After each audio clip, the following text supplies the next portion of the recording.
দেখো আবার কতগুলো সেন্টেন্স লিখেছি তোলা নিয়ে।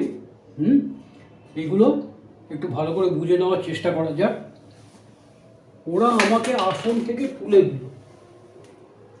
দেখো তোমাদের পজিটিভ ভাব সম্বন্ধে বলেছিলাম, কোনো কিছু কাউকে দিয়ে করানো বোঝাতে গেলে আমরা গেট কথাটা গেট ব্যবহার করি, হ্যাভ ব্যবহার করি, কুইট ব্যবহার করি, মেক ব্যবহার করি, কুইট নয় মেক ব্যবহার করি। কাউকে দিয়ে কিছু করানো সেটাকে পজিটিভ ভার্ব বলা হয়।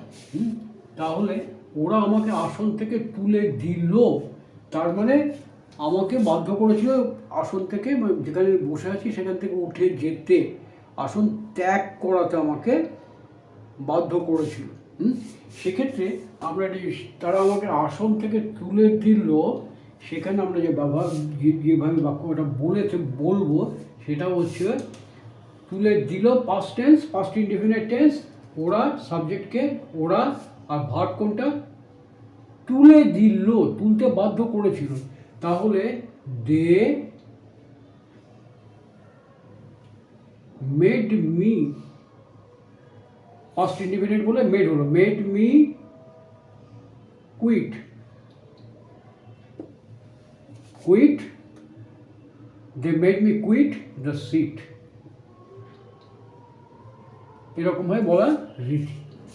ওরা আমাকে আসন থেকে তুলে দিল, they made me quit the seat. তারা আমাকে মিটিং থেকে বের করে দিল, they made me quit the meeting, to leave the meeting, এরকম হতে পারে। They force me to leave the meeting, এরকম আমরা বলতে পারি। আচ্ছা, এইবার দেখো হাওয়া বইতে শুরু করায় তাড়াতাড়ি যাওয়ার জন্য পাল তুলে দিল। হাওয়া বইতে শুরু করায় মাঝি তাড়াতাড়ি পাল তুলে দিল। এখানে দেখো কটা পার্ট আছে দেখো। হাওয়া বইতে শুরু করায়, মাঝি তাড়াতাড়ি যাওয়ার জন্য পাল তুলে দিল।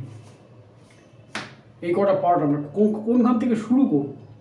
তাহলে সাবজেক্ট, তারপরে হচ্ছে ভার্ব, তারপরে অবজেক্ট থাকে, তারপরে ওয়্যার, হোয়েন, হাউ, হোয়াই, এগুলো পরপর আসে। তাহলে দেখো এখানে কখনো কখনো আমরা এই যে এলিমেন্টগুলো বলি, ওয়্যার, হোয়েন, হাউ, হোয়াই, এই যে এলিমেন্টগুলো, কখনো কখনো এলিমেন্টগুলো সেন্টেন্সের আগে বসানো যায়, কিন্তু সেরকম ক্ষেত্রে লেখার সময় আমরা সেই এলিমেন্টের পর একটা কমা দেব, আর বলার সময় একটু থামবো। তাহলে এখানে একটা এলিমেন্ট আছে দেখো, হাওয়া বইতে শুরু করে, যে মাঝি পাল তুলে দিল, কখন? হাওয়া বইতে শুরু করা। তাহলে এই এলিমেন্টে পাল তুলে দেওয়া ভার্বের পরে যাওয়ার কথা, কিন্তু এটা আমরা সামনের দিকেও দিতে পারি। দেখো হাওয়া বইতে শুরু করা, হাওয়া বইলে, দুটো লিখেছি দেখো, একটা বইতে শুরু করা, একটা বইলে। তাহলে হাওয়া বইলে, তারপরে হাওয়াটা যখন বইছিল, as the wind blew, as the wind blew, এই একটা বলা যেতে পারে। অথবা হোয়েন দ্য উইন্ড ব্লিউ, এটাও আমরা বলতে পারি। এখানে আমরা এরকমও বলতে পারি, হোয়েন দ্য উইন্ড ব্লিউ, তাহলে এখানে একটা কমা আসবে, হোয়েনটা আগে চলে গেল। এইবার মাঝি the boatman,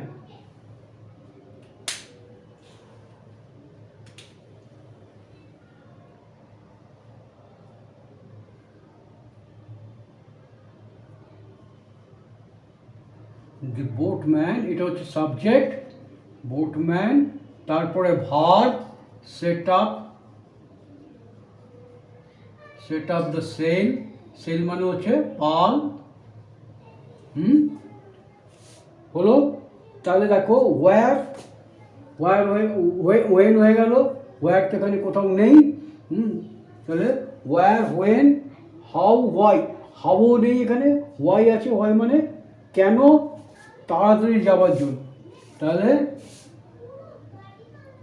two speed up the boat, speed up the boat মানে তাড়াতাড়ি যাওয়ার জন্য, মানে নৌকোটার গতি বাড়াবার জন্য। তাহলে কী হবে? As the wind blew the boatman set up the sail to speed up the boat. বোঝা গেল? অথবা when the wind blew the boatman set up the sail to speed up the boat. এইবার দেখো, এই যে হাওয়া বইতে শুরু করায়, বইতে শুরু করায় যদি এটা বলতে চাই আমরা, তাহলে আমরা কী বলবো? এইখানে শুধু এই জায়গাটা খালি চেঞ্জ হবে। অ্যাজ দ্য উইন্ড, এই জায়গাটা আমরা বলবো অ্যাজ দ্য উইন্ড স্টার্টেড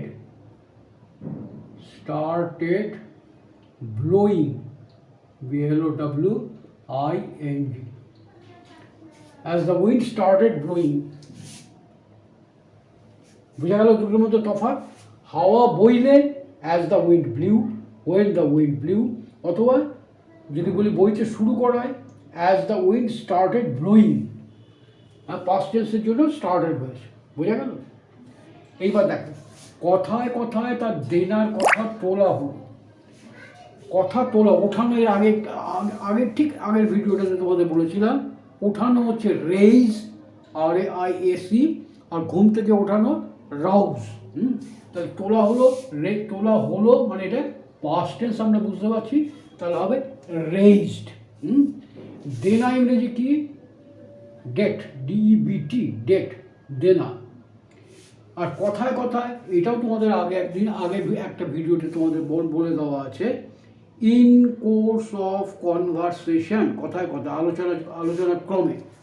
তাহলে এটা অ্যাপ্রোপ্রিয়েট প্রিপোজিশন, সবার আগে যাবে। কি বলবো? ইন কোর্স অফ কনভারসেশন, কমা, আর বলার সময় থামবো। তার দেনার কথা, এই কথা ইংরেজিতে কী হবে? এটাও আগে তোমাদের শিখিয়েছিলাম। এখানে কথা বলতে, in course of conversation, the question of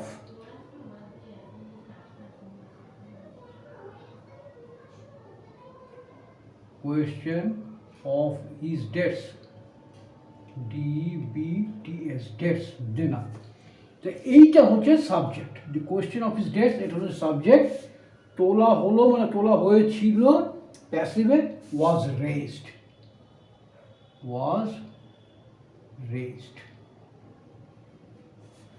তাহলে in course of conversation the question of his dates was raised. এখানে দেখো, এই যে রেজ কথাটা, তোলা, এখানেও দেখো সভায় বিষয়টি তোলার কথা নির্দিষ্ট করা আছে, তো হবে। এরকম ক্ষেত্রে এটাও তোমাদের আগে তোমাদের বলেছি, নির্ধারিত থাকলে অনেক সময় আমরা সাপোজ কথাটা ব্যবহার করি। তাহলে বিষয়টি দ্য ম্যাটার। তাহলে কি হবে এখানে? দি ম্যাটার, এটা subject, is supposed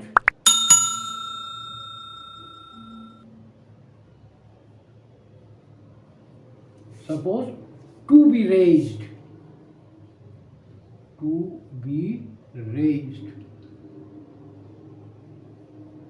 in the meeting।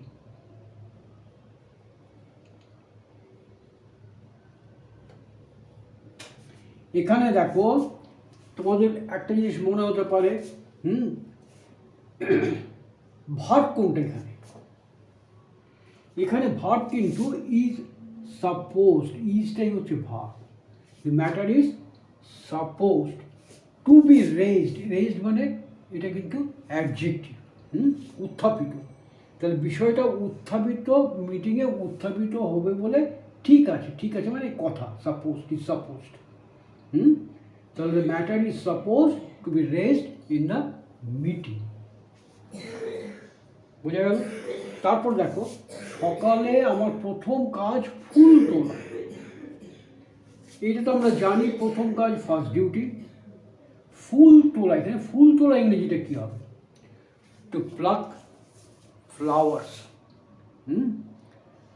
চুল তোলা, টু প্লাক হেয়ার্স। আইব্রো তোলা, প্লাক আইব্রোস। ঠিক আছে, তাহলে সকালে আমার প্রথম কাজ, মাই ফার্স্ট ডিউটি। আবার দেখো ওয়ার, হোয়েন, হাউ, তাহলে আমার ফার্স্ট ডিউটি কখন? সকালে। কি? ফুল তোলা। তাহলে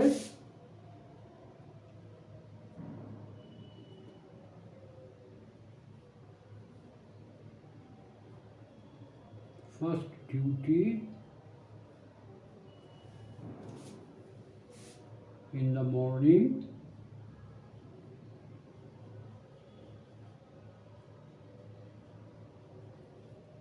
is, হ্যাঁ, তারপরে সকালে প্রথম কাজ, এটাই হচ্ছে সাবজেক্ট, ইজ টু প্লাক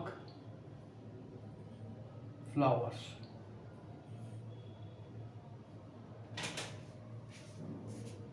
তাহলে my first duty in the morning is to pluck flowers.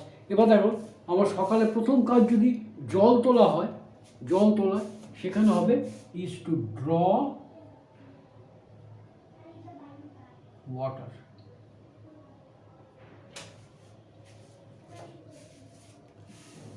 আমার সকালের প্রথম কাজ হচ্ছে নাতনিকে স্কুলে পৌঁছানো। আমার সকালের প্রথম কাজ আমার নাতনিকে স্কুলে পৌঁছানো। তাহলে আমরা কী বলবো সেরকম ক্ষেত্রে কী হবে? My first duty in the morning is to take my granddaughter to the school. এইখানে দেখো একটা জিনিস জেনে রাখো, to the school, to school হবে না কেন? টু দি স্কুল হবে কেন? এটাও জেনে রাখো। টু স্কুল মানে স্কুলে যাওয়া। ধরো কেউ যদি বলা হয় he has gone to school আর he has gone to the school, দুটোর মধ্যে তফাৎটা কী হবে?